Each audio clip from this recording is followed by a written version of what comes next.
மித்ரா, எனக்கு கால் வருது, நான் போய் பேசிட்டு வந்துடுறேன். ஓகே.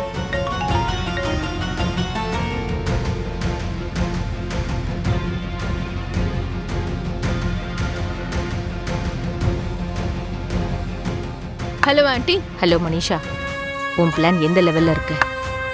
இம்ப்ளிமெண்ட் பண்றதுக்கு கிட்டத்தட்ட ரொம்ப க்ளோஸா இருக்கு ஆண்டி. That's great. எல்லாத்தையுமே செட் பண்ணி வச்சிட்டேன். இன்னும் ஒரு சில நிமிஷங்கள்ல உண்மையான ட்விஸ்ட் வெளியே வரப்போகுது. மித்ரா உயிருக்கு ஆபத்து, அதுக்கு லக்ஷ்மி தான் காரணம்ன்ற டைட்டில்ல நந்தன் ஃபேமிலில ஒரு புது சினிமா ரிலீஸ் ஆக போகுது. சரி, அங்க உன் பிளான் இம்ப்ளிமெண்ட் ஆனதும் எனக்கு கால் பண்ணி இன்ஃபார்ம் பண்ணு, நாம பாத்துக்கலாம். நான் வச்சிடுறேன்.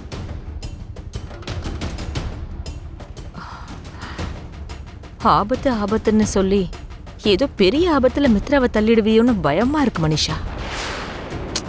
ரிசல்ட் எப்படி வருதுன்னு பார்க்கலாம்.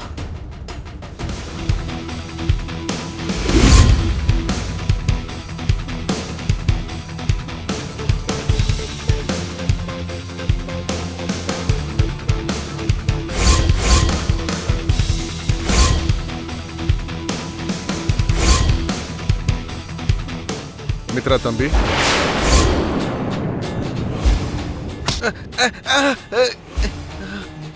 ஐயோ,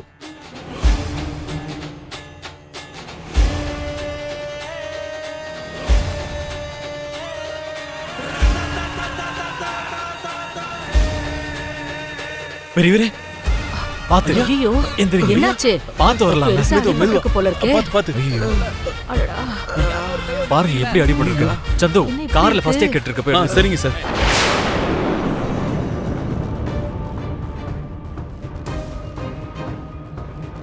கடவுளே, இப்ப நான் என்ன செய்வேன்?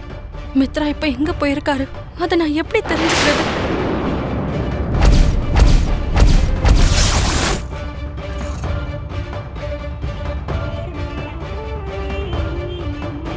ஹலோ, நான் மித்ரா நந்தனோட ஒய்ஃப் பேசுறேன். சார் நம்ம பிரான்ச்சுக்கு வந்திருக்காரா? இல்லையே மேடம், அவர் இங்க வரலையே. சரி.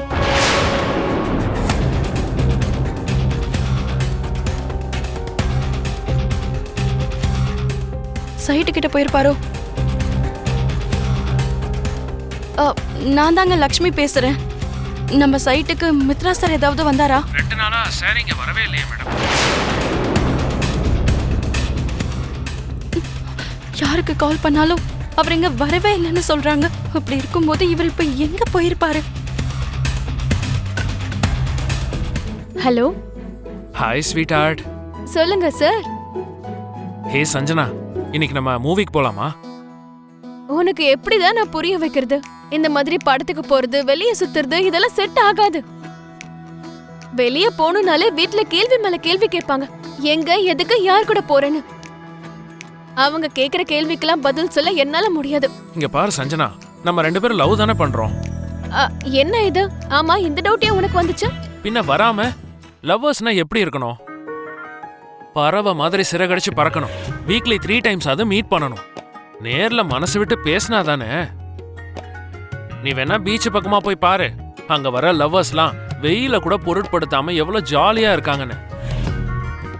நீயும் இருக்கியே, ஒரு தடவையாவது என் கூட நீ பீச்சுக்கு வந்திருக்கியா சொல்லு? கல்யாணம் ஆனதுக்கு அப்புறம் எல்லா இடத்துக்கும் நம்ம சுத்தலாம். அது வரைக்கும் நீ கொஞ்சம் வெயிட் பண்ணணும்ப்பா. சரி, ஒன்னு பண்றேன். நான் வேணா வீட்டுக்கு வரட்டுமா? ஐயோ, அதெல்லாம் பண்ணிடாத. அன்னைக்கு நீ வந்துட்டு போனப்பவே என் அண்ணி நம்மள பாத்துட்டாங்க. யாருன்னு கேட்டதுக்கு ஃப்ரெண்டு, கிளாஸ்மேட்னு ஏதேதோ சொல்லி எனக்கு சமாளிச்சிட்டேன். எதுக்கு நீ சமாளிக்கிற? தைரியமா நான் தான் உன் லவர்னு சொல்லு. நீ வேணா கூலா சொல்லிடுவாப்பா. ஆனா இங்க பிரச்சனை என்னமோ ஏன் தலையில தான் வந்து விடியும். நீ என்கிட்ட உன்னோட அண்ணி நல்ல ஃப்ரெண்டா இருப்பாங்கன்னு சொன்னல. நீ வேணா நம்ம காதல பத்தி அவங்க கிட்டயாவது சொல்லலாம்ல. அதுக்கப்புறம் அவங்களே கண்டிப்பா ஹெல்ப் பண்ணுவாங்க. நீ சொல்றது எல்லாமே உண்மைதான். சரியான டைம் பார்த்து நான் இந்த விஷயத்த அன்னிக்கிட்ட சொல்லிடுறேன். ஆனா அது வரைக்கும் நீ கொஞ்சம் சைலண்டா இரு. நான் ஸ்ட்ரெயிட்டா வீட்டுக்கே வந்துடுறேன். வீட்ல இருக்கிற எல்லாருக்கும் நானே வந்து உண்மையை சொல்லிடுறேன்னு ஹீரோ மாதிரி எல்லாம் பில்டப் பண்ணிட்டு இருக்காத. சரிங்க மேடம். சரி, ஓகே, நான் வச்சிடுறேன். Okay, see you.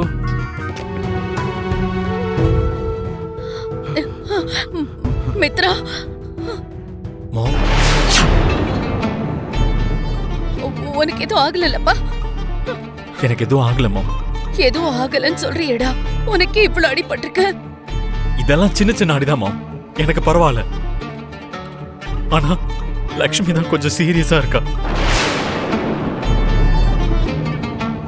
சரி, லக்ஷ்மிக்கு ட்ரீட்மெண்ட் பண்ண டாக்டர் கூட்டிட்டு போயிருக்காங்கல்ல, நீயும் அதே மாதிரி ட்ரீட்மெண்ட் பண்ணிக்கூட ப்ளீஸ்.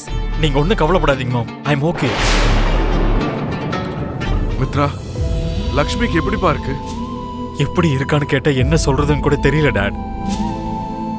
அவளுக்கு என்ன ஆகுமோன்னு எனக்கு ஒண்ணுமே புரியல. அவ இப்ப மயக்கத்துல இருக்கா. அவளுக்கு எப்ப நினைவு திரும்புன்னு கூட தெரிய மாட்டேங்குது டாட். அவளுக்கு ஏதாவது ஆயிடுமோன்னு பயமா இருக்கு டாட். மித்ரா, இப்போ நீயே தைரியமா இல்லைன்னா எப்படி? நீயே தைரியமா இல்லைன்னா எங்களால எப்படி இருக்க முடியும் சொல்லுப்பா. தைரியமா இருக்க தான் ட்ரை பண்ணிட்டு இருக்கேன் டாட். ஆனா லக்ஷ்மியோட நிலைமை நினைக்கும் போதுதான் எனக்கு பயமா இருக்கு. இங்க பாருங்க, என்னோட கை எப்படி நடுங்கிட்டு இருக்குன்னு.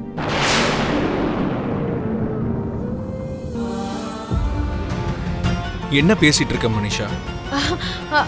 அது வந்து விவேக், அது இதெல்லாம் உன்னாலதான் நடந்துச்சா? அப்ப இதுக்கெல்லாம் நீதான் காரணமா? சொல்லு மனிஷா, இதுக்கெல்லாம் நான் தான் காரணம்னு ஏன் சொன்னேன்? அப்படின்னா விவேக் ஃபுல்லா கேட்கலன்னு நினைக்கிறேன். கேக்குறதுக்கு பதில் சொல்லு மனிஷா. அது ஒண்ணும் இல்ல விவேக், கொஞ்ச நேரத்துக்கு முன்னாடியே லக்ஷ்மி ஹாஸ்பிட்டல் கூட்டிட்டு வந்திருக்கணும். என்னாலதான் கொஞ்சம் லேட் ஆயிடுச்சு, அதனாலதான் நான் கவலைப்பட்டுட்டு இருக்கேன். லக்ஷ்மிக்கு என்ன ஆயிடுமோன்னு நினைச்சா பயமா இருக்கு, அவ்வளவுதான். அதை தவிர வேற எதுவும் இல்ல. நீ சொல்றது உண்மைதானே? என்கிட்ட வர எதையும் நீ மறைக்கலல்ல?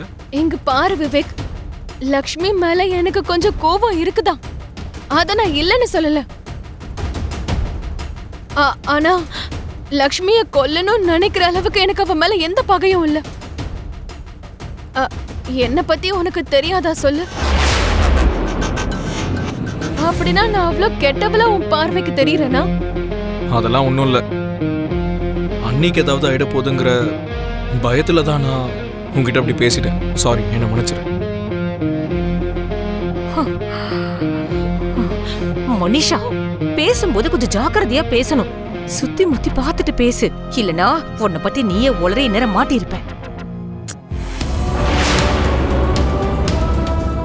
டாக்டர், இப்ப அவளுக்கு எப்படி இருக்கு? நினைவு வந்துருச்சா?